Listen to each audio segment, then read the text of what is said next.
കോളത്തമ്മയ്ക്കുള്ള ആദരവാണിത്. വേണ്ട,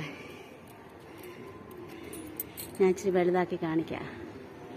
ഇതിനി റോഡിൽ കൂടെ വലിച്ചുകൊണ്ട് പോകും പിള്ളേർ, കൊച്ചു പിള്ളേർ. അതിനായിട്ട് അവർ മാലയിട്ട് നോയിമ്പ് നോക്കിയാണ് ഇത് വലിച്ചുകൊണ്ട് പോകുന്നത്. അത് ഞാൻ കാണിച്ചു തരാം, ഈ വീഡിയോയ്ക്കകത്ത് തന്നെ കാണിച്ചു തരാവാണേ. പിള്ളേരെല്ലാം കഞ്ഞി കുടിച്ചിട്ട് ഇറങ്ങുന്നു. കുറച്ച് പേര്, എൻ്റെ കഞ്ഞി ഞാനിവിടെ വെച്ചിട്ടാണ് പോയത് ഫോട്ടോ എടുക്കാനായിട്ട്.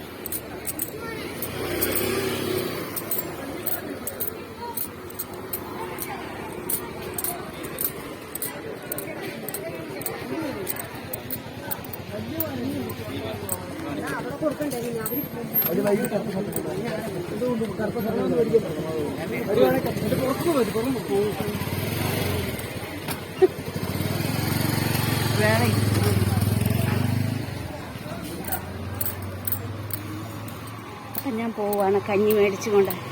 കഞ്ഞി ചൂടാ, വീട്ടിൽ പോയിട്ട് കഴിക്കാം. എല്ലാവരും അവിടെ ഇരുന്ന് കഴിക്കുവാ, നല്ല ചൂടും തിരക്കും. ഞാൻ എൻ്റെ ഇനി മേടിച്ചോണ്ട് വന്നു ഇവിടെ ഇരുന്ന് കഴിക്കാൻ സമാധാനത്തോടെ. അപ്പം ഇതെടുത്തോണ്ട് അടുക്കളയിൽ പോട്ടെ. കഞ്ഞി, കടുമാങ്ങ, മുതിര, അസ്തറ, പപ്പടം ഉണ്ടായിരുന്നു, മേടിച്ചില്ല. അയ്യോ. അപ്പം ഇതാണ് നമ്മുടെ കഞ്ഞി. കഞ്ഞിക്കകത്ത് തന്നെ കടുമാങ്ങയ്ക്ക് പാത്രം കൊണ്ടുപോകാഞ്ഞോണ്ട് അതിനകത്തോട്ട് തന്നെ ഇട്ട് തന്നു കടുമാങ്ങ. പിന്നെ മുതിര, അത് ഈ കഞ്ഞിക്കകത്ത് തന്നെ ഇട്ട് തന്നു. പിന്നെ ഇത് അസ്തറം. അപ്പം ഞാനിത് കഴിച്ചിട്ട് വരട്ടെ.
കഴിഞ്ഞടാ ഇക്കൊല്ലത്തെ മേളം.